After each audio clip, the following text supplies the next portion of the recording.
قال النبي صلى الله عليه وسلم لا تنكح الأيم تستأمر ولا تنكح البكر حتى تستأذن. قالوا يا رسول الله كيف إذنها؟ قال أن تسقط. رواه البخاري ومسلم.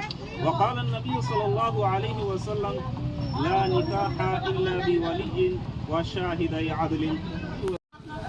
निकाह रसूलुल्लाह सल्लल्लाहु अलैहि वसल्लम की सुन्नत है और दीन का एक अहम हिस्सा। और अल्लाह के रसूल सल्लल्लाहु अलैहि वसल्लम ने निकाह को निस्फ दीन भी करार दिया है। यानी जिसने निकाह के जरिए से अपनी ख्वाहिशात पर कंट्रोल कर लिया, उसने अपने निस्फ दीन की हिफाजत कर ली और अल्लाह ताला की मासियत से और बुराई से अपने आप को बचा लिया।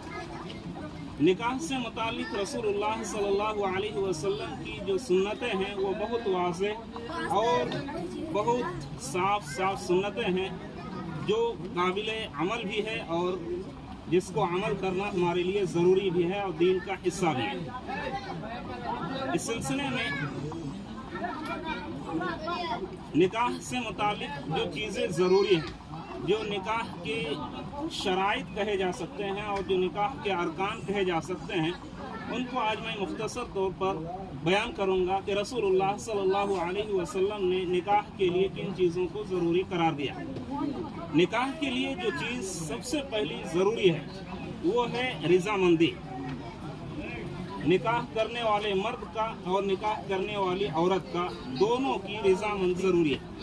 अगर उनमें से कोई एक भी रज़ामंद ना हो तो निकाह शरीय एतबार से मुनाकिद नहीं होता है और उसका अंजाम ही बहुत बुरा होता है। इसलिए पहली शर्त रज़ामंदी है। अल्लाह के रसूल सल्लल्लाहु अलैहि वसल्लम ने फरमाया कि जो शौहर दीदा है, यानी जो जिसकी एक बार पहले निकाह हो चुका है, यानी जो दोबारा निकाह हो रही है किसी औरत का, किसी लड़की का, तो उससे मशवरा लिया जाएगा और उससे कहा जाएगा कि आपका निकाह फलां शख्स से किया जा रहा है, आप इस सिलसिले में क्या राय देते हैं। और उसको ज़ुबान के ज़रिए से अपनी ज़ुबान को हरकत देकर अपनी राय का इजहार करना पड़ेगा। अगर रज़ामंद है तो उसे हाँ कहना पड़ेगा कि हम उस रिश्ते में राज़ी हैं, और अगर उसे इनकार हो तो इनकार का भी ज़ुबान के ज़रिए से इनकार उसके लिए लाजमी है। और अगर औरत बाकिरा हो, यानी जिसकी शादी पहले नहीं हुई है, पहली बार जिसकी शादी हो रही है, तो उसके लिए उससे इजाज़त मांगी जाएगी कि आपका निकाह किया जा रहा है, आप इसके लिए राज़ी हैं या नहीं। और उसकी रज़ामंदी अल्लाह के रसूल सल्लल्लाहु अलैहि वसल्लम से सहाबा ने अर्ज़ किया कैफ़ इज़्नुहा, उसकी रज़ामंदी कैसे मालूम होगी। औरत है, शर्मीली है, बोल नहीं पाएगी, उसकी इजाज़त कैसे मालूम करें, कैसे उनको बुलवाएं। अल्लाह के रसूल सल्लल्लाहु अलैहि वसल्लम ने फरमाया अन तस्कुत, कि वो खामोश रह जाए, अगर राज़ी है तो खामोश रहे, यही उसकी रज़ामंदी है। ये बुखारी और मुस्लिम दोनों की रिवायत। मुस्लिम शरीफ की दूसरी रिवायत में है कि अल-बिक्रू यस्तअदिनुहा अबूहा फी नफ्सिहा, कि अगर बाकिरा औरत है, लड़की है, तो उसकी इजाज़त उसके वालिद खुद लेंगे उनसे, बनफ्से नफीस, वो खुद से उससे इजाज़त लेंगे। व इज़्नुहा सुमातुहा, और उसकी इजाज़त खामोश रह जाना है।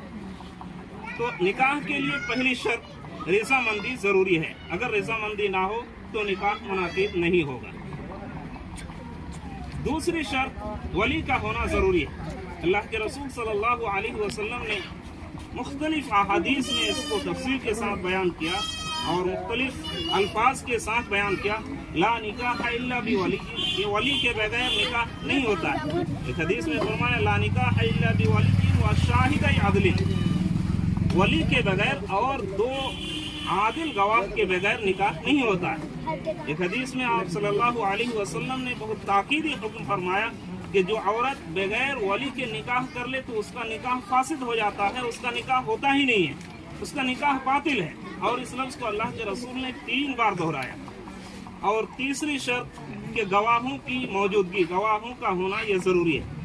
अभी जो हदीस बयान की कि ला निकाह इल्ला बि वलिय्यिन व बि शाहिदै अदलिन, वली और 2 आदिल गवाह के बगैर निकाह नहीं होता। तो गवाह के लिए आदिल होना ये शर्त है, और कम से कम गवाहों की तादाद 2 मर्द हो या 1 मर्द या 2 औरत हो, ये कम से कम की तादाद है। उससे ज्यादा, जैसे आज की महफिल में है, जितने लोग आज हम इस महफिल में हैं, सारे लोग इस निकाह के हम लोग गवाह हैं, तो ये गवाह में इजाफा इसके हद नहीं, लेकिन कम से कम की गवाह 2 सही सालिम अक्लमंद और आदिल आदमी होना चाहिए, मर्द होना चाहिए, या कम से कम 1 मर्द हो और 2 औरतें हों, ये तीसरी शर्त है। और उसके बाद चौथी चीज है ईजाब और कबूल। ईजाब और कबूल फिक्र का उसूल है, अन्निकाहु यनाकिदु बिल ईजाब वल कबूल, कि निकाह मुनाकिद होता है ईजाब और कबूल से। और यही इबारत है बै के सिलसिले में, कोई चीज़ खरीद और फरोख्त करते हैं, खरीदते हैं, बेचते हैं, उसके सिलसिले में अल बैउ यनाकिदु बिल ईजाब वल कबूल, कि बै भी मुनाकिद होता है ईजाब और कबूल से। तो ईजाब कहते हैं कि एक तरफ से पहल हो, मसलन बै के सिलसिले में हम ये कलम बेच रहे हैं, 5 रुपये में हम ये कलम बेचेंगे, और सामने वाला कहे कि हमें मंजूर है, हमने ये कलम ले लिया, तो हम बेचने वाले हम इसकी पहले कीमत बताएंगे और उसको बताएंगे कि हम ये बेच रहे हैं, और उसके तरफ से ये बात आए कि हमने आपकी बात मंजूर कर ली, हमने ये कलम ले लिया, तो ये बै मुनाकिद हो गया।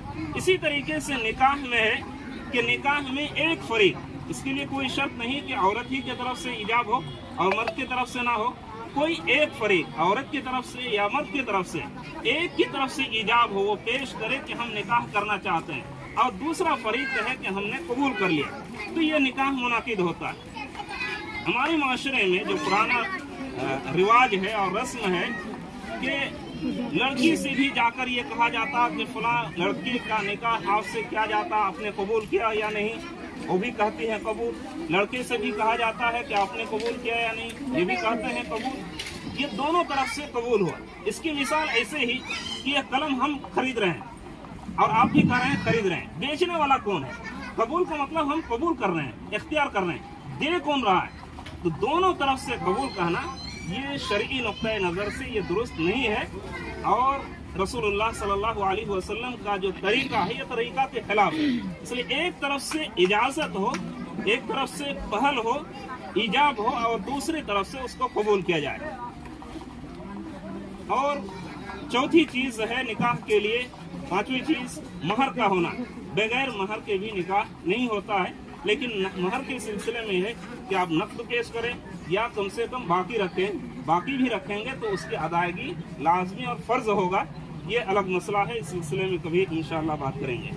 तो निकाह के सिलसिले में जो ज़रूरी पहलू आज हमको बयान करना था ईजाब और कबूल का, इस सिलसिले में हमें सोचना चाहिए, और अल्लाह के रसूल सल्लल्लाहु अलैहि वसल्लम की हदीस में जो हमें पहलू मिलता है और जो उसका तरीका है उसी को हमें इख्तियार करना चाहिए, और उसमें अपनी मर्जी से बहसबाजी या बिला वजह का तकरार नहीं करना चाहिए। अगर किसी को बात समझ में नहीं आती है तो वह हमसे मिलकर बात कर सकते हैं, उलमा है, उलमा से मिलकर बात कर सकते हैं, बात को समझने की कोशिश करें और बिला वजह इसमें तकरार ना करें। अल्लाह तबारक व तआला इस निकाह को आसान बनाए और पायदार बनाए। इस निकाह के ज़रिए से जो औलाद हो, अल्लाह ताला उस औलाद को नेक और सालिह औलाद बनाए, दुनिया में और आखिरत में भलाई का और तरक्की का ज़रिया बनाए, और हम तमाम सामीन को अल्लाह के रसूल सल्लल्लाहु अलैहि वसल्लम की सुन्नत के मुताबिक निकाह को अंजाम देने की तौफीक से नवाजे। अल्लाह ताला हम सब की नेक तमन्नाओं को कबूल फरमाए और इस निकाह को कबूल फरमाए और इस निकाह में बरकत नसीब फरमाए। अल्लाह के रसूल सल्लल्लाहु अलैहि वसल्लम ने इस मौके पर एक दुआ सिखाई है, जो दुआ भी है और मुबारकबादी भी है। ये दुआ हमारे साथ आप दोहराएं तो ज़्यादा बेहतर होगा। बारकल्लाहु लका व बारक अलैका व जमअ बैनकुमा फी खैर। ये जब निकाह मुनाकिद हो जाए उसके बाद एक बार दोबारा दोहरा लेंगे। ये निकाह की मुबारकबादी भी है और दुआ भी है।